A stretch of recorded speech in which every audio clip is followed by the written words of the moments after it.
Welcome to fire educate. आज हम लोग क्लास 12 फिजिक्स के लिए एक इंपॉर्टेंट डेरिवेशन लेकर आए जो कि एक गॉस लॉ का एप्लीकेशन है।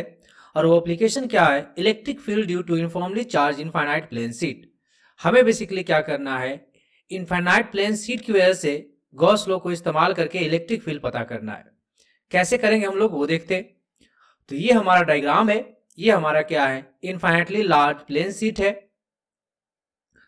और ये जो है, ये हमने क्या लिया है, गॉसियन सरफेस लिया है जो कि एक सिलिंड्रिकल शेप का है। अब यहां पे आप देख सकते हैं कि सिलिंड्रिकल शेप में तीन सरफेस है, एक ये सरफेस, दूसरा ये वाला सरफेस और तीसरा ये सरफेस। इसको लेट से नाम दे देते हैं सरफेस 1, इसको नाम दे देते हैं लेट से सरफेस 2 और इसको नाम देते हैं लेट से सरफेस 3। और मान लेते हैं कि जो प्लेन शीट है इस पर जो चार्ज डेंसिटी है, जो सरफेस चार्ज डेंसिटी है उसको लेट से मान लेते हैं सिग्मा। तो सिग्मा क्या है हमारा, इस प्लेन का सरफेस चार्ज डेंसिटी है, सरफेस चार्ज डेंसिटी। सिग्मा क्या है, इस प्लेन का सरफेस चार्ज डेंसिटी है। और सरफेस चार्ज डेंसिटी बेसिकली क्या होता है, चार्ज पर यूनिट एरिया। तो ये हमारा क्या हो जाएगा, सिग्मा। और हमें पता है कि जो फ्लक्स होता है वो बेसिकली क्या होता है, ई डॉट डी ए का इंटीग्रेशन होता है क्लोज सरफेस में या गॉसियन सरफेस में। इसको हम कैसे लिख सकते हैं, E D A dot product हटाएंगे तो हमें क्या लिखना पड़ेगा, कॉस थीटा का इंटीग्रेशन क्लोज सरफेस में। और ये जो फ्लक्स होता है बेसिकली क्या होता है, क्लोज सरफेस में होता है। तो हमने जो गॉसियन सरफेस, जो क्लोज सरफेस लिया है, इसमें कितने सरफेस है, तीन सरफेस है। तो हमें बेसिकली क्या करना है, तीनों के अलोंग क्या निकालना है, फ्लक्स निकालना है। लेट से हम मान लेते हैं जो पहला सरफेस है उसके अलोंग जो फ्लक्स है उसको लेट से मान लेते हैं φ1। तो ये क्या हो जाएगा हमारा, E D A cos theta का इंटीग्रेशन सरफेस के अलोंग, जहां पर इस केस में थीटा कैसे पता करेंगे वो हम देखते हैं। ये जो हमारा फर्स्ट सरफेस है, यहां पर अगर हम एरिया एलिमेंट एक छोटा सा लेंगे तो क्या होगा, जो एरिया वेक्टर है वो क्या होगा, इस डायरेक्शन में होगा। और इलेक्ट्रिक फील्ड भी क्या होगा, इसी डायरेक्शन में होगा। यानी कि दोनों क्या होगा, सेम डायरेक्शन में होगा। इसलिए यहां पर थीटा कितना हो जाएगा, 0 डिग्री। अगर हम φ2 की बात करें तो φ2 को हम क्या लिखेंगे, E D A cos theta का इंटीग्रेशन, यहां पर एंगल कितना होगा सेकेंड सरफेस में। तो यहां पर मान लेते हैं एक छोटा सा एरिया एलिमेंट लेते हैं, तो क्या होगा, इस डायरेक्शन में क्या होगा, एरिया एलिमेंट का डायरेक्शन होगा। और इस डायरेक्शन में क्या होगा, इलेक्ट्रिक फील्ड का डायरेक्शन होगा। तो यहां पे आप देख सकते हैं कि दोनों के बीच में एंगल कितना है, 90 डिग्री। तो यहां पर एंगल कितना हो जाएगा, 90 डिग्री। अगर हम φ3 की बात करें, ये सरफेस के अलोंग फ्लक्स की बात करें, तो कितना हो जाएगा, E D A cos theta का इंटीग्रेशन। और यहां पर थीटा क्या होगा, ये पहले जैसा केस का है। तो इस छोटा सा जो एरिया एलिमेंट लेंगे तो ये हमारा क्या हो जाएगा, डी ए वेक्टर। और इसी डायरेक्शन में क्या आएगा हमारा, इलेक्ट्रिक फील्ड का वेक्टर। तो दोनों के बीच में एंगल कितना है, सेम डायरेक्शन में, तो एंगल कितना हो जाएगा, 0 डिग्री।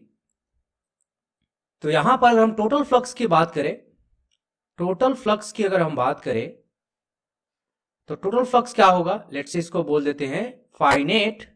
तो क्या होगा, ये तीनों सरफेस के अलोंग जो फ्लक्स है उसको ऐड कर देंगे, यानी कि φ1 प्लस φ2 प्लस φ3।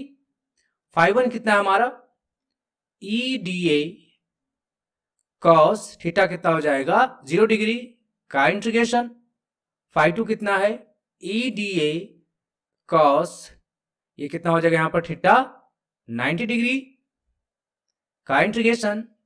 और φ3 कितना होगा, E D A cos theta कितना हमारा, 0 डिग्री का इंटीग्रेशन।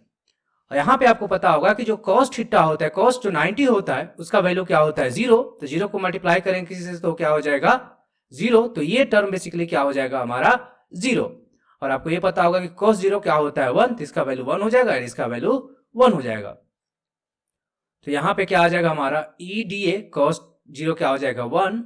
और यहां पे क्या हो जाएगा, ई डी ए कॉस 0 क्या हो जाएगा, 1। अब यहां पे अगर हम बात करें तो इलेक्ट्रिक फील्ड इस सरफेस पर क्या है, यहां से जो डिस्टेंस है सभी पॉइंट का क्या है, सेम है। तो इलेक्ट्रिक फील्ड यहां पर क्या हो जाएगा, इस पूरे सरफेस पे क्या हो जाएगा, कांस्टेंट। तो इलेक्ट्रिक फील्ड इंटीग्रेशन के बाहर आ जाएगा, तो सिर्फ डीए का इंटीग्रेशन होगा। सिमिलरली यहां पर भी सेम केस है, तो यहां पर भी इलेक्ट्रिक फील्ड बाहर आ जाएगा और सिर्फ क्या होगा, डीए का इंटीग्रेशन, छोटे छोटे जो एलिमेंट है उसका इंटीग्रेशन। तो अगर छोटे छोटे एलिमेंट को यहाँ पर इंटीग्रेट करेंगे तो हमें बेसिकली क्या मिल जाएगा, ये जो सर्कुलर शेप है उसका एरिया मिल जाएगा। लेट से मान लेते हैं इसका एरिया ए है, तो इसका एरिया भी क्या होगा, ए होगा। तो ये बेसिकली क्या आ जाएगा, ई ए, और ये भी क्या हो जाएगा, ई ए। तो ये बेसिकली क्या आ गया हमारा 2EA। तो हमारा जो फाई नेट है वो बेसिकली क्या आ गया 2EA। इसको लेट से मान लेते हैं इक्वेशन 1। चलिए अब हम लोग देखते हैं गॉस लॉ क्या बोलता है। अकॉर्डिंग टू गॉस लॉ, तो गॉस लॉ क्या बोलता है कि जो टोटल फ्लक्स होगा क्लोज सरफेस में वो बेसिकली क्या होता है Q in by epsilon not. तो यहां जो इक्वेशन 1 है हमारा, हमें टोटल फ्लक्स यहां से पता है, तो यहां से इक्वेशन 1 से हम इसका वैल्यू पुट कर देंगे टोटल फ्लक्स का। वो क्या होता है, क्या है हमारा 2EA is equal to Q in. Q in कैसे लिखेंगे, यहां पर जो टोटल चार्ज है इस गॉसियन सरफेस में उसको निकालना है। तो यही जो टोटल चार्ज होगा, और हमें पता है कि जो सरफेस चार्ज डेंसिटी है वो क्या है, सिग्मा। सिग्मा क्या होता है, charge per unit area.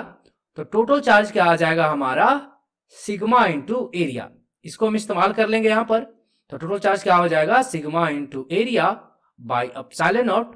Area से एरिया कैंसिल हो जाएगा, तो हमारा इलेक्ट्रिक फील्ड क्या आ जाएगा, सिग्मा बाय 2 एप्सिलॉन नॉट। यहां पे आप देख सकते हैं कि इलेक्ट्रिक फील्ड क्या होता है, कांस्टेंट होता है। तो यहां पर प्लेन चार्ज शीट की वजह से जो इलेक्ट्रिक फील्ड होगा वो क्या होगा, कांस्टेंट होगा, और उसका वैल्यू क्या होगा, सिग्मा बाय 2 एप्सिलॉन नॉट।